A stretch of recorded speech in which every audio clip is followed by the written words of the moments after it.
ಖರ್ಗೆ ಸಾಹೇಬ್ರು ಭೇಟಿ ಮಾಡಬೇಕು, ವೇಣುಗೋಪಾಲ್ಗೂ ಭೇಟಿ ಮಾಡಬೇಕು, ಎಲ್ಲರಿಗೂ ಭೇಟಿ ಮಾಡಬೇಕು. ನನ್ನ ಊಟದಲ್ಲಿ ರಾಹುಲ್ ಗಾಂಧಿನೂ ಭೇಟಿ ಮಾಡಿದ್ದೀನಿ, ಸೋನಿಯಾ ಗಾಂಧಿನೂ ಭೇಟಿ ಮಾಡಿದ್ದೀನಿ, ಎಲ್ಲರಿಗೂ ಭೇಟಿ ಮಾಡಿದ್ದೀನಿ. ಇವತ್ತೇನಾದರೂ ಪ್ರತ್ಯೇಕ ಭೇಟಿಗೆ ಮಾಡ್ತಾರೆ ಇಲ್ಲಿ ಇವತ್ತು ಸರ್? ನಾನು ಖರ್ಗೆ ಸಾಹೇಬ್ರ ಜೊತೆಲಿ ಹೋಗ್ಲೇಬೇಕಲ್ಲ. ಈಗ ಇದಕ್ಕೆ ಸ್ಪೆಷಲ್ ಫ್ಲೈಟ್ ಬೆಳಗ್ಗೆ 8 ಗಂಟೆಗೆ ಹೋಗ್ಬೇಕಾಗಿತ್ತು.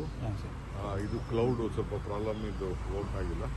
ಈಗ ಹೊಟ್ಟಿದ್ದೀವಿ ಸರ್. ಇದು ಪೊಲೀಸ್ ಅವರು ಇವತ್ತು ನಿಮ್ಗೆ ಇದು ಕೊಟ್ಟಿದ್ರಲ್ಲ, ನೋಟಿಸ್ ಕೊಟ್ಟಿದ್ರಲ್ಲ, ಇವತ್ತು ಹೋಗ್ತೀನಿ ಅಂತ. ಈಗ ನಾನು ಈಗ ಹೋಗ್ಬೇಕಾಗಿತ್ತು, ಈಗ ಅರ್ಜೆಂಟ್ ಇರೋದ್ರಿಂದ ನಾನು ಅವ್ರಿಗೆ ಟೈಮ್ ಕೇಳ್ತಾ ಇದ್ದೀನಿ.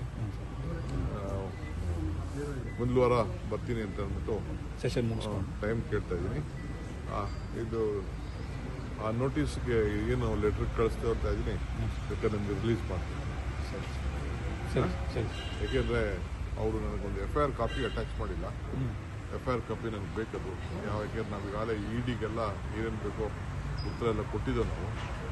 ಬಟ್ ಅದು ಏನು FIR ಹಾಕಿದೆ ಅಂತ ನನಗೆ ಇನ್ನೂ ಗೊತ್ತಿಲ್ಲ. ಮಾಹಿತಿ ಪೇಪರ್ ಓದಿದ್ದಷ್ಟೇ. ಬಟ್ ನೋಟಿಸ್ ಕೊಟ್ಟಿದ್ದಾರೆ. ಆ FIR ಕಾಪಿ ಕೊಡಿ ಅಂತ ಕೇಳ್ತೀನಿ. ಆಮೇಲೆ ಒಂದು ವಾರ ಆದಮೇಲೆ ನೆಕ್ಸ್ಟ್ ವೀಕ್ ಅಸೆಂಬ್ಲಿ ಆದಮೇಲೆ ನಾನು ಬರ್ತೀನಿ. ಅಲ್ಲ, ತಿರುಗಿ ಪ್ರತ್ಯೇಕ ಭೇಟಿಗೆ ಸಮಯ ಕೇಳ್ತೀನಿ ರಾಹುಲ್ ಗಾಂಧಿ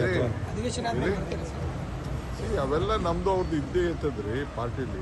ಅಲ್ಲ, ಈ ಸಂದರ್ಭದಲ್ಲಿ ಬಹಳ ಇಂಪಾರ್ಟೆಂಟ್ ಅಲ್ಲ ಸರ್? Don't worry.